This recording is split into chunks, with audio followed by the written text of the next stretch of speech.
Yan, si Nunoy, naguguna. Araw ngayon, Yan, tapos na.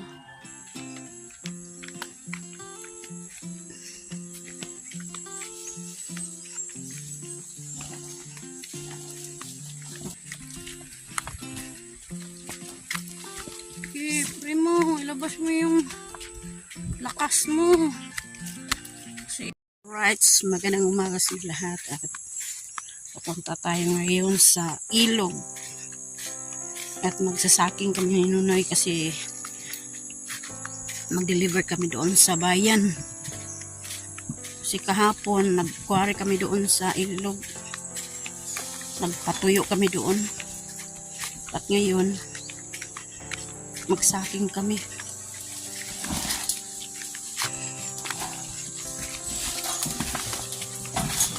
Gagamitin na naman namin si Primo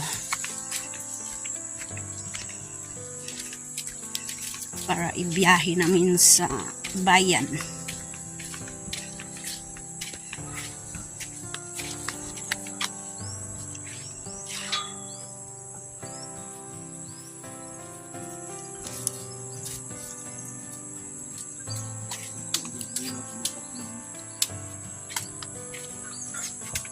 Yan ang kakmon. Kakmon yan, oh. Sobrang asim yan. Sobrang dami yan, oh. Maasim. Masarap yan. May asin.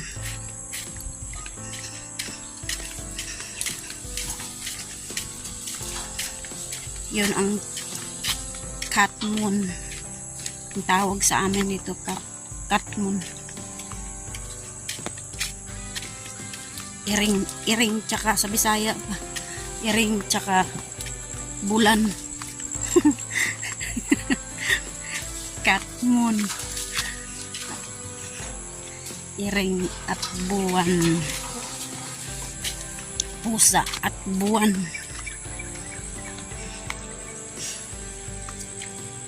Ngayon, oh.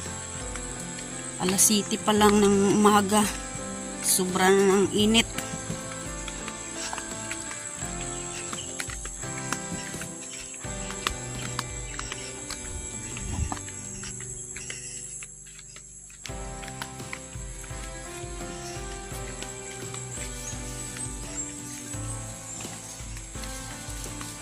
Pasalamat kami kasi noong araw bumaha. Kahit mahina ang baha, meron namang graba.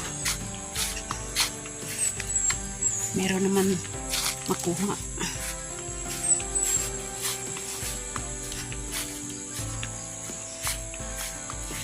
Para pang baon ng mga bata araw-araw.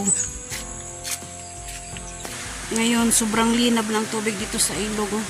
Ito yung nuwari namin ni Nunoy kahapon. Ito yung graba.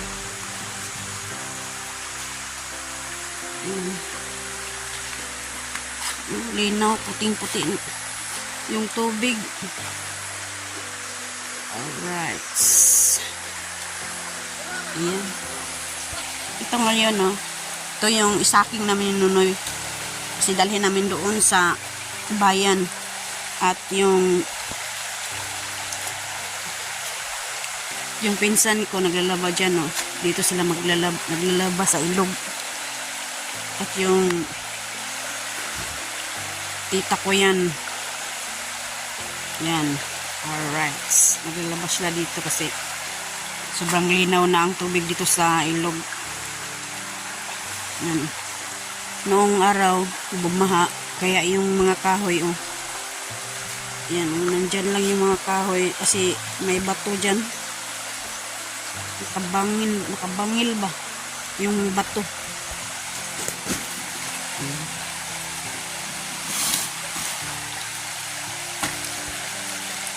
Ito ang isaking namin ngayon. Alright, andyan si Kabang. Laging sumama si Kabang kahit saan kami pupunta. Alright. Ayan, tapos na kami magsaking at nag-discarga na si Nunoy doon sa Parmata.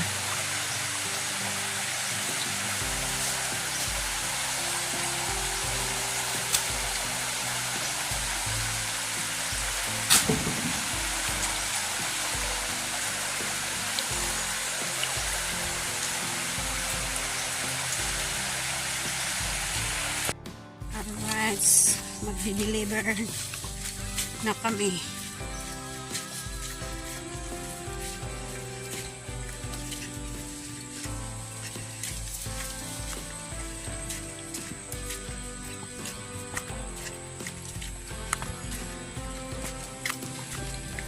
Primo, ilabas mo yung lakas mo.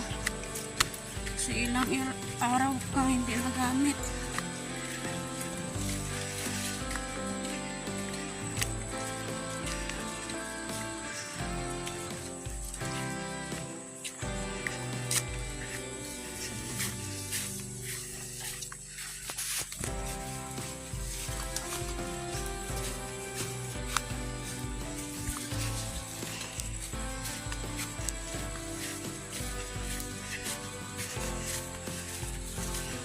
Pangbaon ng mga bata araw-araw, pang ulam.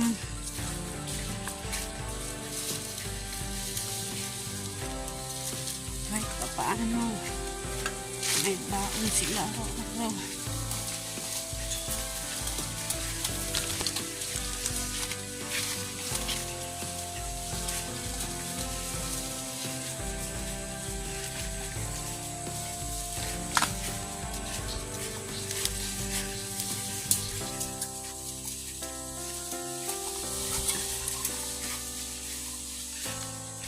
Nandiyan si Bungi. Bungi! Yung kalabaw namin si Bungi. Diyan ka lang ha. Balikan ka namin mamaya.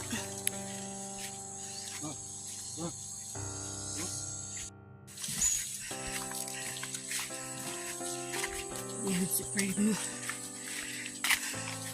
Naubos niya yung lakas niya.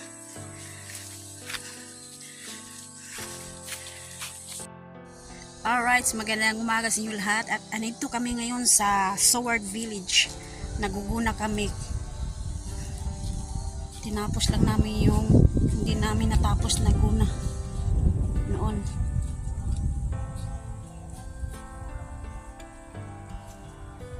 Yan, si Nunoy naguguna. Araw ngayon Yan, ng tapos linggo. na. Anong kami dito?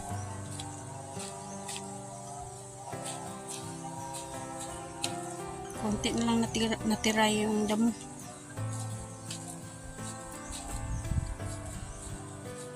Kaya tinapos na lang namin ngayong linggo.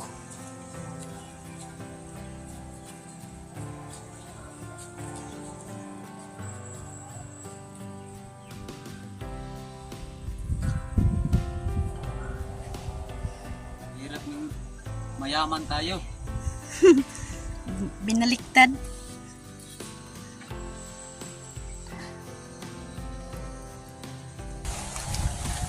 Maaga kami pumunta dito kasi una po kami kasi linggo ngayon, wala mga pasok ng mga bata. Dito kami pumunta ni Marilo. Saan mainit kasi para maano ang mga manang hagbo, mga damo. Maraming mga damo na maliliit. Sobrang maliliit yung damo. Okay lang. Hinahinay lang sa pagguna-guna ba?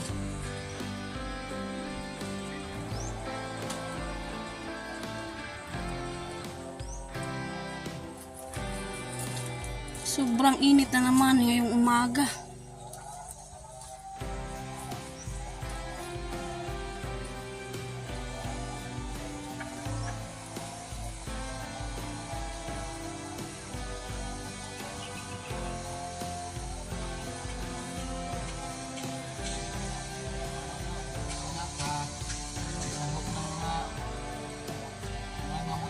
Sa baboy.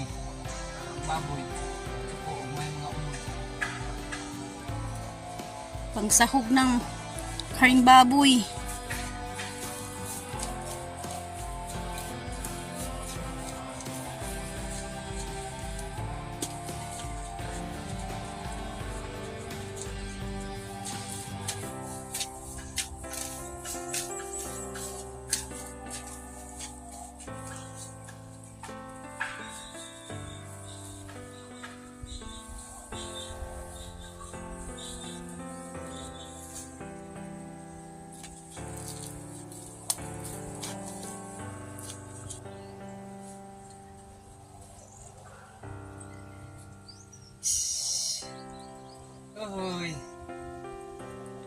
mayaman tayo.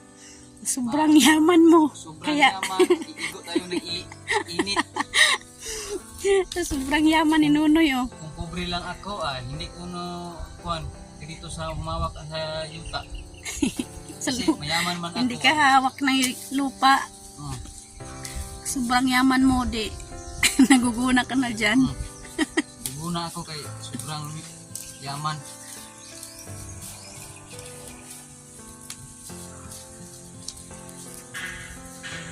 Kasi pinag-aral tayo, hindi tayo pumapasok.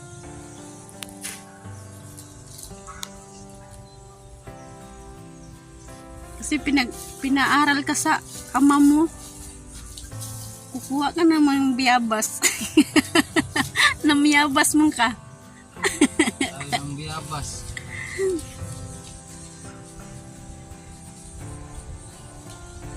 Namiyabas mo si Nonoy.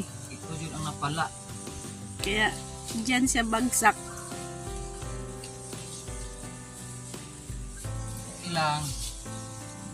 Kasi yan lang ang sa mga anak. Mga anak ko lang niya papaaralin.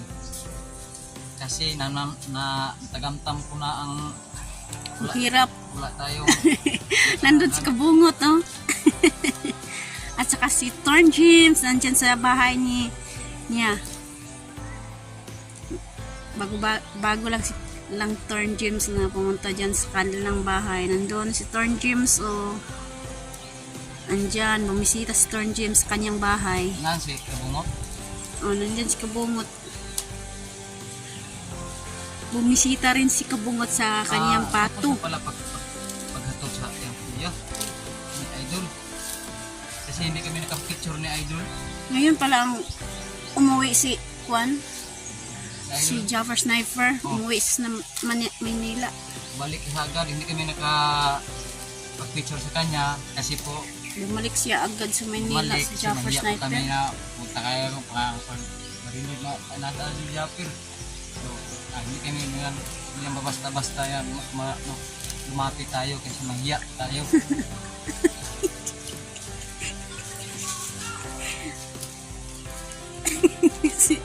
Nandun si Juan, si Kabungot sa bahay ni Torn James. Hindi makikita. Puntahan ko silang Kabungot at saka silang James. Kasi po, tayo ang mayaman. Puntahan ko. Kung mahirap lang ako, hindi ko pupunta. Tatawagin ako, hindi ko pupunta. Kasi mayaman man ako. Pag tumatawag ang mga mahihirap, punta ko.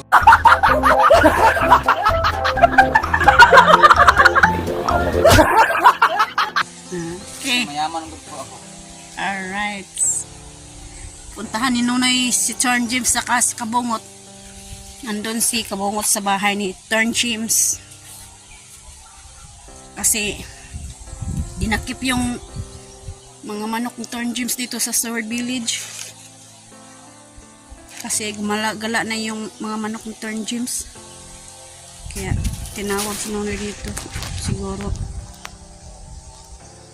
patulong si Torn James na hanapin yung mga manok. Tsaka andun din si Jmar sa bahay ni Torn James.